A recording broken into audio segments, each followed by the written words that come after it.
Tonight, President-elect Joe Biden offering a stark warning as states begin imposing new restrictions in response to the coronavirus case surge across this country. We're going into a very dark winter. Things are going to get much tougher before they get easier. And that requires sparing no effort to fight COVID so that we can open our businesses safely, resume our lives, and put this pandemic behind us. It's going to be difficult, but it can be done. Once we shut down the virus and deliver economic relief to workers and businesses, then we can start to build back better than before. Out front now, Douglas Holtz-Eakin, the former chief economist of the President's Council of Economic Advisors under President George W. Bush, and Catherine Rampell, a Washington Post columnist and our economics commentator. So, Catherine, let me start with you. You know, I was sort of struck today by the tale of two countries. The Dow and S&P hitting records because of the vaccine news. Records amidst, the sort of economic destruction that we've seen over the past 6 months. And yet, over the weekend in Dallas, we saw these heartbreaking images of lines and lines of cars stretching back miles. 600,000 pounds of food distributed in the largest ever distribution in Dallas. I mean, look at these cars. I mean, you see this and it chokes you up. Which story is the real story about this economy? Markets at a record or that food bank line?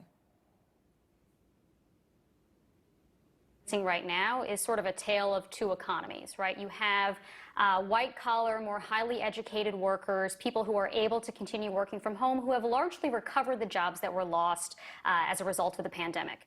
Then you have everyone else, lower-wage workers, people who have service jobs where they have to show up in person, for example, small businesses doing poorly, and they will continue to do poorly and shutter and not be able to rehire until we get the virus under control.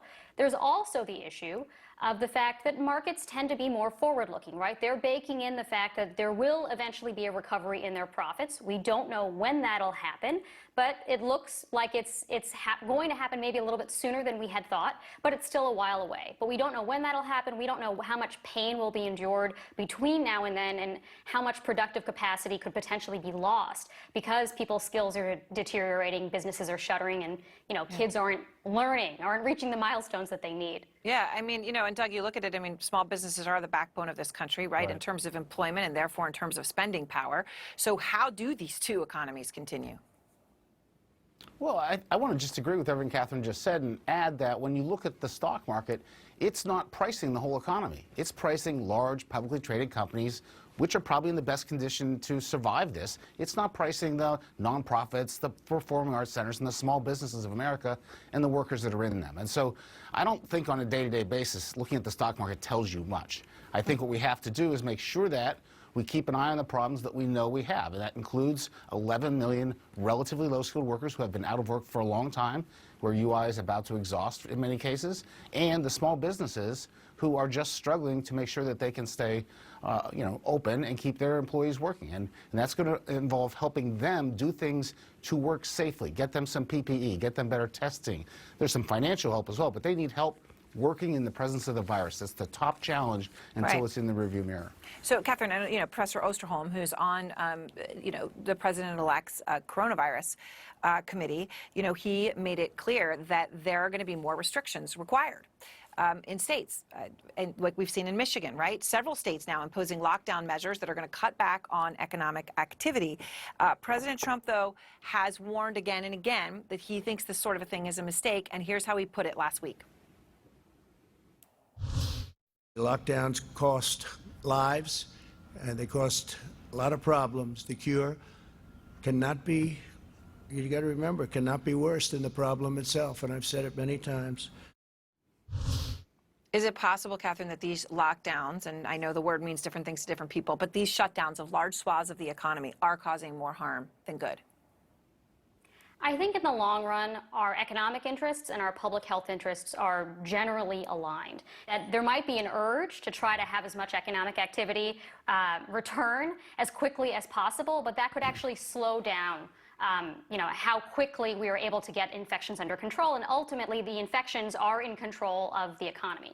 I think we need to think a little bit harder as well about what kinds of activities we prioritize. I mean, there are certainly things that we want to put ahead of all others. For example, opening schools, right? We know that there is long-term damage that comes from kids not having their proper educational experiences and developmental milestones hit. And then there are the businesses that probably we should just buy off for the time being, that it's just not worth the economic trade-off to continue having people go to karaoke bars or whatever it is where we know that there's a higher rate of infection. It's just, pay these businesses, pay these workers so that they can sustain the closure for a longer period of time, so we can prioritize the reopening of the things that matter the most. Doug, your response: the cure cannot be worse than the problem itself. It's wrong to have this be a black and white choice. There's a continuum of things we can do. We can start with social distancing and masks, and we can add to that aggressive efforts on testing, aggressive efforts on therapeutics, and not simply bet the ranch on the vaccines. Now, the Operation Warp Speed's been a miracle, and my hope is it's not damaged in the non-transition. I mean, we are greatly positioned, but we can do more than just wait for the vaccine, and we should. All right. Thank you both very much. And next,